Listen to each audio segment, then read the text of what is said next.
with the simple inside-outside cut because we're just working on simple skill abilities that you are able to do in your home with very limited space. I know these kids must be bouncing off the walls by now, so these are just simple things that they can do at home.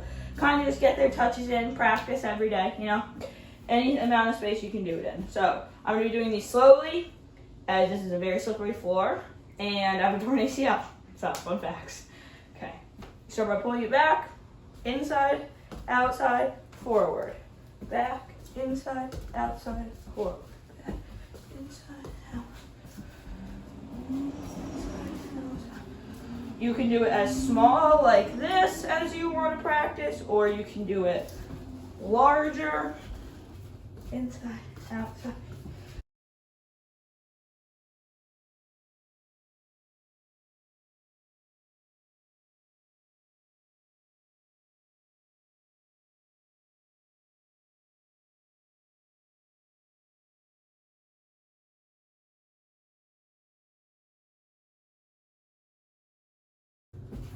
So it's just nice and simple, that way they can get their touches in. This translates to the game with chops, inside, outside. You want to be able to get your body as close to the ball as possible. You want to be able to make sure your foot is never off the ball, it's never out of your left foot.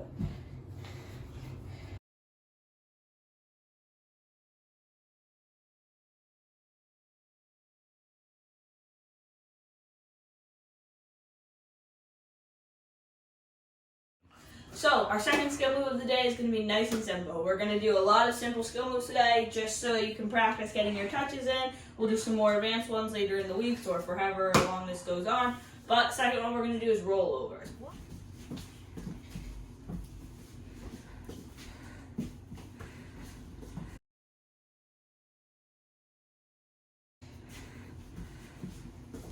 So nice and simple, you want to make sure you set your cones to a pace that is actually a length width of a person at least. So this is how I stand, so this is how you want it to be shoulders length apart, so that's how I stand, so that's how I do it. Because when doing rollovers, the key part is a lot of people will go for the simple or they'll go way too large, but the whole point of doing a rollover is to beat by someone. So you want to do it just large enough so that way you can beat by them. See, I'm just beating by that person. So you want to do it just large enough to beat by some person. So that's why I practice it like this, and in a real game it's much better, but I obviously don't have my cat on the field with me.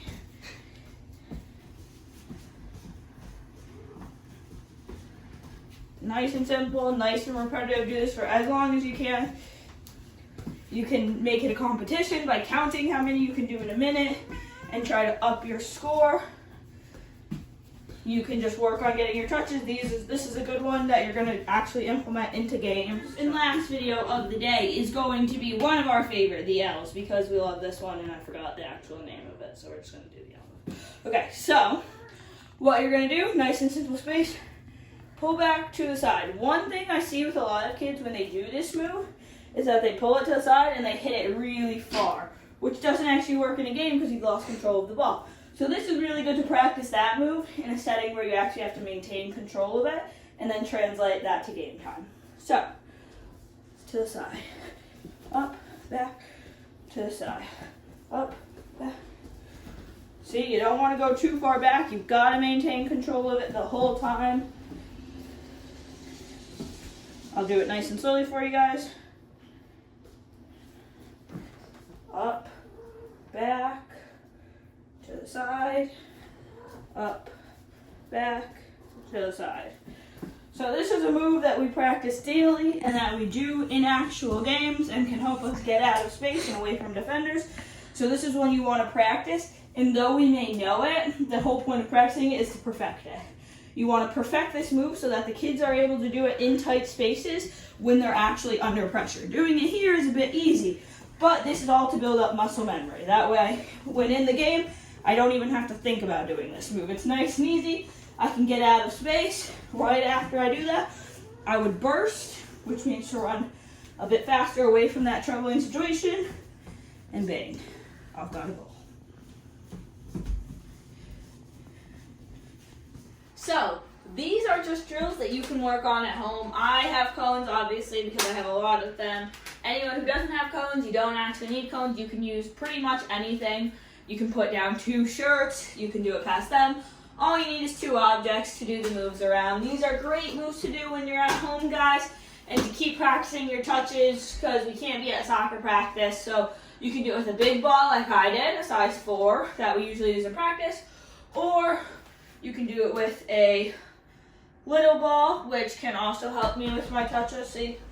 And one fun thing to do, I'm going to challenge all of you guys to do this week, is see how many of your family or your friends or your brothers and sisters, whatever, you can meg this week. So I like to go around with my little ball, and I like to use my foot skills, and I like to meg Matt, and I meg my cat because she's pretty easy.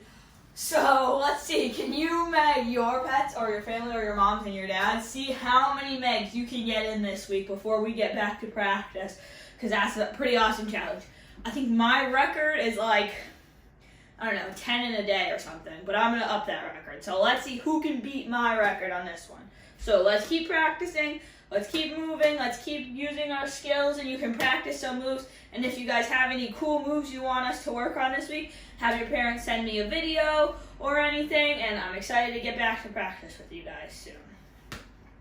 See you soon.